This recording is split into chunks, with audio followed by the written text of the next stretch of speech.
আল্লাহ তাআলা বলেন ওয়ামান আ'রাদা আন যিকরি ফাইন্না লাহু মাঈশাতান দানকা ওয়া নাহশুরুহু ইয়াওমাল কিয়ামা। দুনিয়ার এমন কিছু বান্দা আছে যারা দুনিয়ার মধ্যে তারা চক্ষুষ্মান, কিন্তু হাসরের ময়দানে আমি আল্লাহ তাআলা তাদেরকে অন্ধ বানায়া উঠাবো। এমন কিছু চক্ষুওয়ালা লোক দুনিয়ায় আছে যারা দুনিয়ার মধ্যে আমি আল্লাহ তাদেরকে চোখ দিয়েছিলাম, কিন্তু হাসরের ময়দানে তাদেরকে অন্ধ বানায়া উঠাবো। তারা কারা? ওমান আ'রাদা আন যিকরি, যারা আমি আল্লাহর জিকির থেকে গাফেল থাকে, আমি আল্লাহর জিকির থেকে গাফেল থাকে। ও দোস্ত, মুহাদ্দিসিনে কেরাম বলেন এখানে জিকির শব্দের অর্থ কি?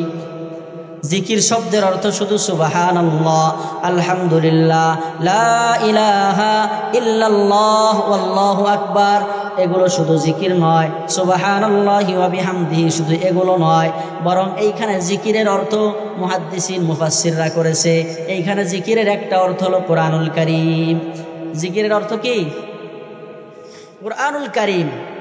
আল্লাহ যে বললেন মান আ'রাদা আন যিকরি, যারা আমার জিকির থেকে বিমুখ থাকে, মুখ ফিরিয়ে নেয়। এখানে জিকির দ্বারা উদ্দেশ্য হলো কোরআনুল কারীম।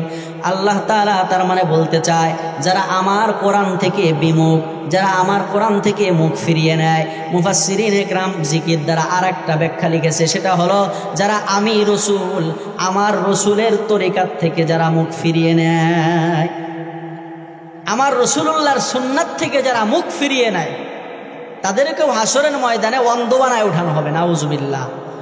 আচ্ছা, আমাদের জীবনে কি রসুলের সুন্নাহ আছে? হ্যাঁ,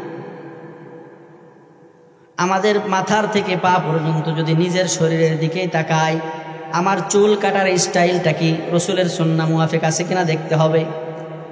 আমার মাথায় টুপি থাকে কিনা, আল্লাহর নবীর মাথায় সবসময় টুপি থাকতো, তাহলে এক নম্বরে এইটা সবসময় আমার মাথায় টুপি থাকে না, তাহলে রসুলের একটা সুন্নাত আমি আদায় করি না, তাহলে আল্লাহর জিকির থেকে আমি বিমুখ।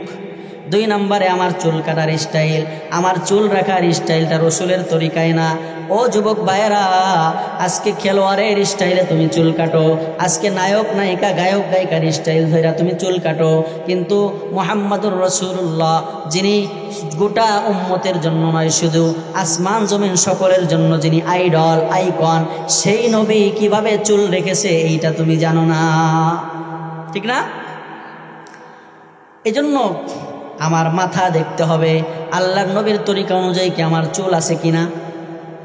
আল্লাহর নবী সাল্লাল্লাহু আলাইহি ওয়াসাল্লামের হিলিয়া যে হাদিস, এই হাদিসের মধ্যে এসেছে আল্লাহর নবী 3 তরিকায় চুল রাখতেন। কয় তরিকায়? 3 তরিকায় চুল রাখতেন। জুম্মা, লিম্মা, ওয়ফরা। এক নাম, আল্লাহর নবী সাল্লাল্লাহু আলাইহি ওয়াসাল্লামের অধিকাংশ সময় বাবরি থাকতো চুল। কি থাকতো? বাবরি থাকতো। বড় মজার বিষয়, আশ্চর্যের বিষয়, আমরা এই মাসআলাগুলো না জানার কারণে, এই হাদিসগুলো না জানার কারণে আমরা আরও অনেক সময় দেখা যায় যারা বাবরি রাখে তাদেরকে আমরা হেও করি, ছোট করি, তাই না? যে কি মহিলা মানুষের মতো চুল রাখছে কত না, খবরদার, এটা আল্লাহর নবীর সুন্নাহ। এটা হয়তো আমরা জানি না, এই হাদিস আমরা পড়ি নাই। আরেকটা কথা আমি আজকে বলি আপনাদেরকে, সেটা আপনারা কি কষ্ট পাইতেছেন? সেটা হলো, আচ্ছা, আল্লাহ নবী সাল্লাল্লাহু আলাইহি সাল্লাম 40 বছরে নবুয়তি পাইছে, তাই না? তো 40 থেকে 63, 23 বছর জিন্দেগি।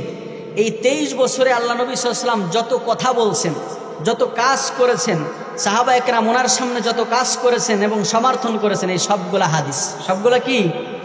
হাদিস। তাহলে 23 বছরে আল্লাহ নবী কত হাদিস বলেছেন, আল্লাহ নবী কত কাজ করেছেন, এগুলো তো সব হাদিসের মধ্যে আছে ভাইয়েরা। সুতরাং এখন আমি তো এই লাইনে পড়ালেখা করি নাই, আমি জেনারেল মানুষ। সুতরাং আমি কয়টা হাদিস করেছি বা কয়টা হাদিস জানি, মাহফিলে এসে কয়টা হাদিস শুনছি। এই জন্য অনেক সময় দেখা যায় আমরা সাধারণ মানুষ কি করি জানেন, আমরা নতুন কোনো একটা হাদিস যদি শুনি, নতুন কোনো একটা মাসআলা কোনো হুজুরে যদি বলে, আরে এটা তো জীবনে কোনোদিন শুনলাম না, এই হুজুর কোথাতে পাইছে, এই হুজুররা বানায় পাইছে, নাউজুবিল্লাহ। কোন? আরে ভাই, আমি হয়তো নতুন শুনতেছি, কিন্তু এটা নতুন না, আল্লাহর নবী 1400 বছর আগে বলে গেছে, ঠিক কিনা জোরে কর। এই জন্য দোস্ত, আল্লাহ তাআলা বলেন যে আল্লাহ পাক রব্বুল আলামিন বলছে, যারা আমার জিকির থেকে যারা গাফেল থাকবে, অর্থাৎ আমি নবীর সুন্নাত থেকে যারা গাফেল থাকবে, তাহলে আমার রসুলের চুল রাখার স্টাইল ছিল জুম্মা লিম্মা ওয়ফরা। আমার রসুল কখনো কখনো বাবরি কান পর্যন্ত রাখতেন, কখনো কখনো ঘাড় পর্যন্ত রাখতেন, কখনো কখনো কান এবং কানের লতিয়ার ঘাড়ের মাঝ বরাবর রাখতেন। এই 3 কিসিমের বাবরি রাখা সুন্নাত। তবে মৈসফির জুটফির সাইজা মহিলাদের মতো অত বড় চুল রাখা আবার জায়েজ নাই, ঠিক কিনা? অনেকে মনে করে যত বড় চুল তত বড় পীর। বাংলাদেশে পীর আর পীর, যে জায়গা যাবেন সেই জায়গায় পীর। নাম দিতে দিতে মাজারগুলার এখন আর কোনো নাম পায় না খুঁজে। এখন কি নাম দেওয়া যায়? তাহলে কুত্তার নামে তো কোনো মাজার বাংলাদেশে এখন হয় নাই, তাহলে এটা কুত্তাসার মাজার দিয়ে দেয়। বাংলাদেশে যেমন আছে ইরির ক্ষেত, তেমন আছে পীরির ক্ষেত। মাশাআল্লাহ, ইরি ধান যেমন বাংলাদেশে ভালো হয়, এই পীরের ব্যবসা বাংলাদেশে খুব কি হয়, ভালো হয়। খালি একজন মোটামুটি কোনো মতো বাবরি রাইখা একেবারে মোষটা একেবারে বিশালভাবে গুল্লি দিয়ে দিয়ে যদি লাল সালোয়ারটা বিছায় যদি বসে যায়, তাহলে বাস বাবার মুরিদের অভাব নেই, ভক্তের মুরিদের অভাব নেই। এই জন্য দোস্ত, অত বড় চুল রাইখা মহিলাদের সাদৃশ্য অবলম্বন করাও আবার রসুলের সুন্নাহ না।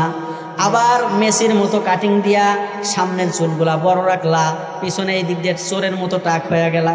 ছোটবেলায় আমরা দেখছি যে চোর ধরা পড়লে, আমি দেখেছি চোর ধরা পড়লে আমাদের মুরব্বীরা করতো কি, এইভাবে কতখানি কেটে দিত, এই পাশ দিয়ে কতখানি কেটে দিত, যাতে ও মানুষের দরবারে মানুষের সামনে দিয়ে না চলাফেরা করতে পারে, ঠিক না?